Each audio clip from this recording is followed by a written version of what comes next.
عليكم ورحمة الله وبركاته. ازيكم حبايبي؟ عاملين ايه النهارده؟ فيديو مميز بالميزان.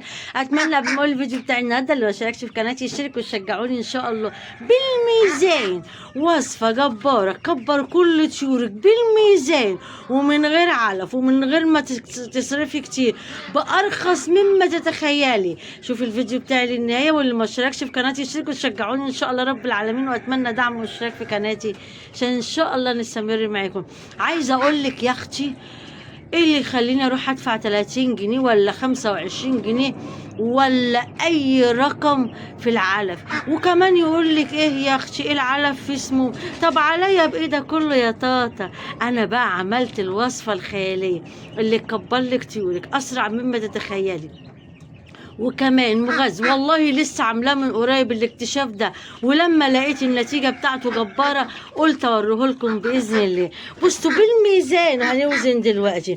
جبت كيلو شيشه، بص ده كل ده كيلو دي شيشه، وعليه ربع كيلو رز. بس يا طاطا يا اختي، ورحت سلقاهم على البوتاجاز. سلقتهم، بعد ما سلقتهم حطيت عليهم خلطة جبارة. حطيت بصل، ضربت في الخلاط بصل وبصلتين كبار وفصين توم وحبة كمون وليمونتين ومعلقة خل والكمون، وحطيت حبة حلبة مطحونة، وبالصلاة على النبي قلبته كله على بعض. طب ايه يا بطة الوصفة دي؟ بص الكيلو بقى ضرب قد ايه بالميزان، هنوزن مع بعض. ثانية واحدة ارفع لكم الحلة بالميزان، رغم قسما بربي اخدت منها حبة بالميزان. بصي 5.5 وتعالى وبص، 5.5 وتعالى وبص بالميزان. بصوا كيلو الدشيشة عليه ربع كيلو رز بالميزان، بحق الله والله العظيم 3. كمان انا واخده من الدشيشه دي شويه بعد ما استوت وحطيتها للبط بالميزان، يعني بالميزان تبقى كده وصفه 6 كيلو. ايه رايكم بقى في الوصفه الجباره دي؟ نحطها لطيورنا بقى. الوصفه الجباره دي هو انا عملتها جدعانه يا ولاد؟ لا ياما، يقول لك العلف يزيد العلف يرخص، العلف انما للعلف. بحطها للفراخ البيضة وحطها للساس وحطها للبط واي طير عندك بالصلاة على حبيب النبي ما عدا الحمام، لان الحمام مش هياكل ده. عايزه اقول لك ان الوصفه دي تحفه جدا. طب ايه الحكمه منها يا بطه؟ هي زياده الوزن بس، يعني نعمل من الكيلو 5 كيلو بالصلاه على حبيبك النبي بالميزان، وبينه وبينكم عدل الله 5.5. والله العظيم هنشيل النص، واخده منها كمان شويه اقسم بالله حطاهم للبط.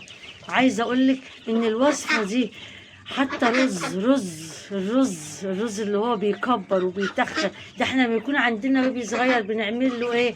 بنعمل له مهلبيه بالرز، مش بنعمل له كده. نجيب الرز ونسلقه ونحط فيه طماطميه وناكله له، ساعات نضربه في الخلاط ونشربه له عصير.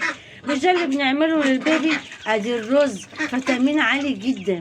الشعريه حطها الظهر تحفه، لما سلقتها نسيت اوزنها لكم. الدشيشه بقى، ايه الحكمه من سلق الدشيشه؟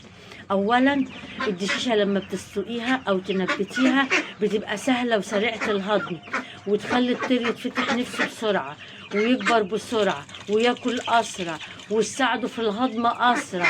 غير كده وكده الكيلو يما لما يضرب 5 كيلو مسلوق، ايه اللي هيحصل؟ هتجيبي الكيلو وتحطيه في حله وحطي عليه ربع كيلو رز بس واسلقيهم كلهم. حطي ميه من الحله، ميه واسلقي وشوفي بقى، وشوفي بالصلاه على النبي ووزني بعديه وشوفي النتيجه ايه وقولي. حطيت بقى يا اختي فضلة خيرك مضاد حيوي، وانا اروح اشتري هيفا مضاد حيوي؟ ده الوصفه دي الفراخ البيضه عندي بتموت فيها هي والساسو. انا حابسه بس الساسو شويه كده، ايه بدخل دول وانزل دول. عايزه اقول لك اني حاطه البصل والثوم اقوى 2 مضاد حيوي تحطيهم لطيورك، مفيش اقوى من كده. زائد بقى معلقه الكمون ومعلقه بقى الحلبه المطحونه. يا لهوي على الجمال والطعامه. بجيبها واحطها عندي على طول.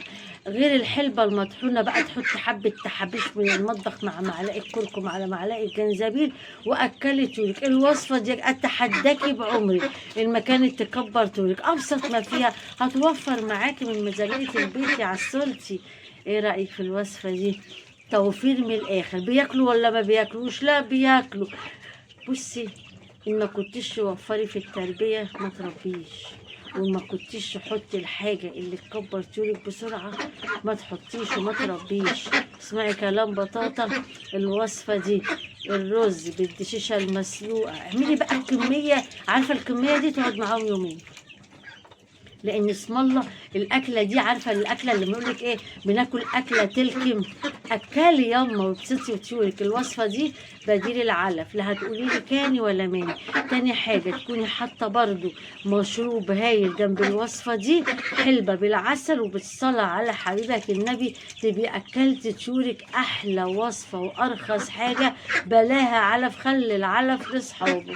اتمنى بقى ان الفيديو بتاعي يكون عجبكم وتعملوا الوصفه بتاعتي وشجعوني واشتركوا في قناتي، وباذن الله هنشوف حاجات ليها العجب.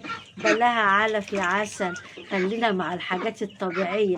على الاقل يقعد يقول لك العلف في اسمه، لا مش عايزينه خالص. طب يا بنتي يا بطه، الفراخ الساسو والفراخ البيضاء هتكبر على الوصفه دي؟ جربي وقولي. أسيبكم في رعاية الله وأمنه، والسلام عليكم ورحمة الله وبركاته.